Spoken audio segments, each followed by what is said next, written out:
बिस्मिल्लाहिर्रहमानिर्रहीम। अस्सलाम वालेकुम स्टूडेंट्स, कैसे हैं आप सब? उम्मीद है आप सब खैरियत से होंगे। तो आज हमने दोबारा से जो है पज़ल्स को सॉल्व करना है। वीडियो के टाइटल से भी आप समझ के होंगे, अगेन मैं पज़ल्स लेके आई हूँ आपके लिए, कुछ डिफरेंट और कुछ ज़्यादा ही इंटरेस्टिंग। तो अभी क्या करना है, वही काम करेंगे कि मैं आपको 30 सेकेंड्स का टाइम दूँगी, आपने उस टाइम के अंदर इन पज़ल्स को सॉल्व करना होगा।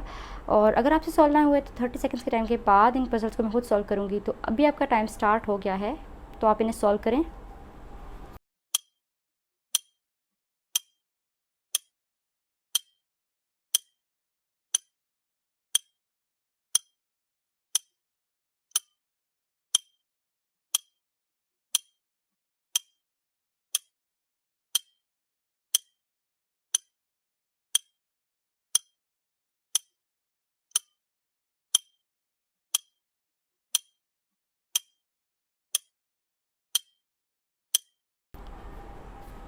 तो आपका टाइम ख़त्म हो चुका है। इन पज़ल्स को मैं खुद सॉल्व करूँगी अब आपके लिए, और आप इनका मेथड समझें, सॉल्यूशन समझें।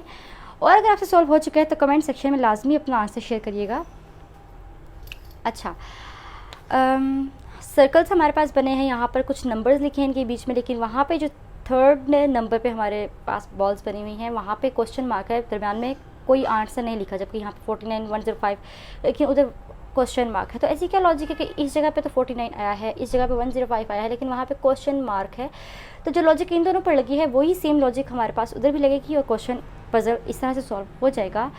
तो देखें स्टूडेंट्स, हमने क्या करना है, 3 2 6 को ऐड कर लें तभी 49 नहीं आता, मल्टीप्लाई कर लें तब भी नहीं आता, कोई भी ऑपरेशन लगा लें वो 49 हमारे पास नहीं आता। मैं क्या करूँगी, यहाँ पे मैंने 3 और 2 लिखा और साथ 6 लिखा, और इनके एडिशन कर ली, इनके स्क्वेयर्स की एडिशन कर ली। मतलब 3 का स्क्वेयर, 2 का स्क्वेयर और 6 का स्क्वेयर, इनके स्क्वेयर्स निकाल के उनको ऐड कर लेंगे। 3 का स्क्वेयर 9, 2 का स्क्वेयर 4 और 6 का स्क्वेयर 36 है। अच्छा, 9 + 4 आ जाएगा क्या, और 4 + 36, इन तीनों नंबर्स को जब हमने ऐड करना है तो आंसर आ जाएगा 49। तो देखें, इस लॉजिक के अकॉर्डिंग हमारे पास ये वाला 49 आया हुआ है। सो स्टूडेंट्स, सेम लॉजिक में यहाँ पर भी लगा लेती हूँ 584 पे भी, तो 105 डेफिनेटली लाजमी हमारे पास आना चाहिए। 5 का स्क्वेयर, 8 का स्क्वेयर और 4 का स्क्वेयर, ठीक है। इनके स्क्वेयर्स निकाल के इनको ऐड करना है हमने। 5 का स्क्वेयर होता है 25 प्लस 8 का स्क्वेयर है 64 और 4 का स्क्वेयर है 16।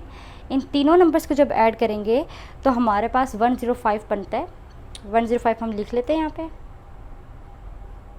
तो इसका आंसर 105 ही है, यहाँ पर भी 105 ही लिखा हुआ है। सो स्टूडेंट्स, कंफर्म हो गया है कि यही वाला लॉजिक इस पजल पर लगा है, तो यहाँ पर भी हम लोग यही मेथड अप्लाई करते हैं, यही लॉजिक अप्लाई करते हैं, इसका आंसर निकाल लेते हैं। 7 का स्क्वायर प्लस 1 का स्क्वायर और 9 का स्क्वायर। सो 7 का स्क्वायर आ जाएगा 49, 1 का स्क्वायर 1 ही और 9 का स्क्वायर हो जाएगा 81, ठीक है। तो अब क्या करेंगे, 49 + 1 तो 50 हो गया, और 50 + 81 को प्लस कर लें तो क्या आएगा, 81 और 51 और ये 13। सो 131 आ गया है हमारे पास इसका आंसर। सो क्वेश्चन मार्क की जगह पे क्या आ जाएगा, 131 जी। तो स्टूडेंट्स, ये मैथ्स पजल हमने इस तरह से सॉल्व करना था। उम्मीद है स्टूडेंट्स आपको ये समझ में आ गया होगा और बहुत ज़्यादा इंटरेस्टिंग लगा होगा। अब ऐसे करते हैं, अपने नेक्स्ट मैथ पजल की तरफ चलते हैं और उससे देखते हैं कि वो किस तरह का है और उसका सोल्यूशन करते हैं जी। तो स्टूडेंट्स, ये है हमारा अगला पज़ल, और इस पज़ल को भी आपने खुद से सॉल्व करना है। आपको मैं 30 सेकेंड्स का टाइम दे रही हूँ और आपका टाइम स्टार्ट होता है अब।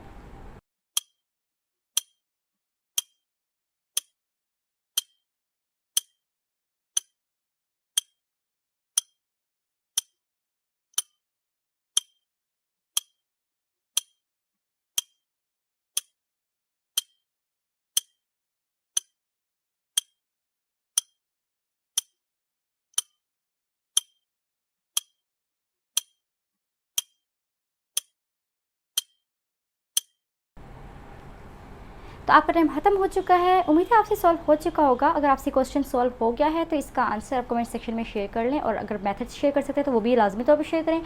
और अगर नहीं हुआ जिन स्टूडेंट से, तो उनके लिए मैं इसका सोल्यूशन बताती हूँ आपको कि इसमें क्या लॉजिक यूज़ हुई है। सो स्टूडेंट सबसे पहले तो पज़ल को गौर से देख लें आप किसमें किस तरह से लिखा हुआ है। हम लोगों ने अब तक जितने भी पज़ल्स किए हैं उन सब में हम लोगों ने यह एडिशन करनी होती है या सब्ट्रैक्शन या मल्टीप्लिकेशन या डिवीजन, इसके अलावा कोई और ऑपरेशन नहीं होता। कुछ में ऐसा होता है कि स्क्वेयर्स लेके उनकी एडिशन की गई होती है, तो वो आपको पज़ल देख के ही समझ में आ जाता है अगर आपने बहुत ज़्यादा पहले पज़ल सॉल्व किए होते हैं तो अभी इस पज़ल में क्या करना है, हमारे पास इस बॉक्स में भी आंसर लिखे है, इसमें भी लिखा है, इसमें भी लिखा है, यहाँ नीचे भी लिखा है, लेकिन यहाँ इन दो जगह पे क्वेश्चन मार्क है।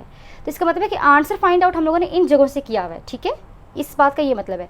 तो तब हम लोग इसको यूज़ करेंगे तो हम लोग इसका आंसर निकालेंगे, लेकिन इससे पहले हम लोगों ने यहाँ पे जो लॉजिक यूज़ हुई है ऊपर 2 रोज़ में, उस लॉजिक को हम लोगों ने फाइंड आउट करना है या फिगर आउट करना है। तो सबसे पहले मैं फर्स्ट वाला जो है उसको देख लेती हूँ, जो फर्स्ट रो में है, यहाँ 12 है, यहाँ पर 15 और यहाँ 49 63 लिखा हुआ है। अब देखें स्टूडेंट्स क्या करना है, यहाँ पे ये जो 4 और 3 है, अगर इन दोनों 4 और 3 को हम लोग आपस में मल्टीप्लाई करें तो हमारे पास 12 आता है, ऐसा ही है।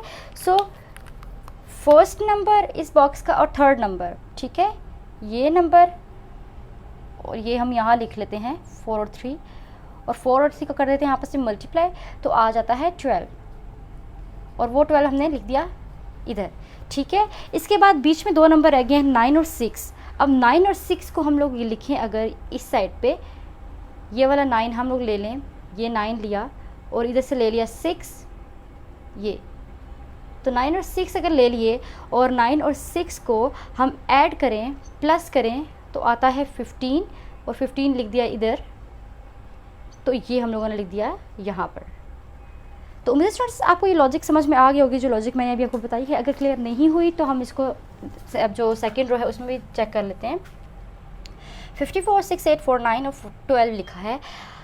अब दोबारा हम ये करने लगे कि जो ये फर्स्ट नंबर है और जो फोर्थ नंबर है, इन दोनों नंबर्स को हम लिख लेते हैं। 6 और 9 हमारे पास 2 नंबर हैं, इन दोनों नंबर्स को किया मल्टीप्लाई, तो 6 को 9 से जब मल्टीप्लाई करेंगे तो 54 आता है, ठीक है।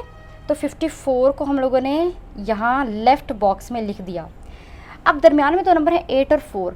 अब 8 और 4 ले लेते हैं और दोनों को कर लेते हैं प्लस, और 8 और 4 को जब ऐड करेंगे तो आएगा 12, और इस 12 को हमने लिख दिया इधर। तो सेम लॉजिक हम लोगों ने यूज़ करना है नीचे और हमारे पास आंसर आ जाएगा। अब तो आप ये क्वेश्चन पजल खुद से आराम से सॉल्व कर सकते हैं। तो हम लोगों ने क्या करना है, सबसे पहले ले लेते हैं फर्स्ट और लास्ट नंबर।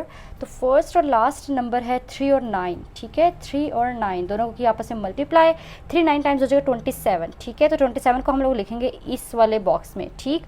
अब 8 और 2 हमने नीचे उतारे और दोनों को किया ऐड। 8 और 2 को जब ऐड किया तो आ गया 10, और 10 को हम लिखेंगे यहाँ पे इस सर्कल में, ठीक है। तो स्टूडेंट्स इस पजल का आंसर क्या आ गया, 27 एंड 10। तो ये वाला 10 लिखेंगे यहाँ पर और ये वाला 27 लिखेंगे यहाँ, जी। तो इस पजल को भी हमने सॉल्व कर लिया है। उम्मीद है स्टूडेंट्स आपको इसका लॉजिक और इसमें जो लॉजिक जो मेथड यूज़ किया गया है वो आपको समझ में आ गया होगा और पजल बहुत ज़्यादा इंटरेस्टिंग और बहुत ज़्यादा फन लगा होगा। तो अगर आपको वीडियो पसंद आई है तो इसे लाइक करें, अपने फ्रेंड्स, क्लास फेलोज सबके साथ शेयर करें और ये पजल भी उनके साथ शेयर करें, उनसे कहें कि वो इसका आंसर बताएं। और अगर वो इसके आंसर को फिगर आउट नहीं कर पाते तो आप उनको इसका मेथड भी बताएँ और आंसर भी बताएँ। तो वीडियो को लाइक भी कर लें, चैनल को सब्सक्राइब कर लें, बेल आइकन पे भी क्लिक कर लें ताकि आने वाली हर न्यू वीडियो का नोटिफिकेशन आप तक टाइम पर पहुंच जाए। अब मैं आऊँगी किसी न्यू वीडियो के साथ जिसमें हम लोग कुछ डिफरेंट पजल्स को सॉल्व करेंगे। तब तक के लिए अल्लाह हाफिज़।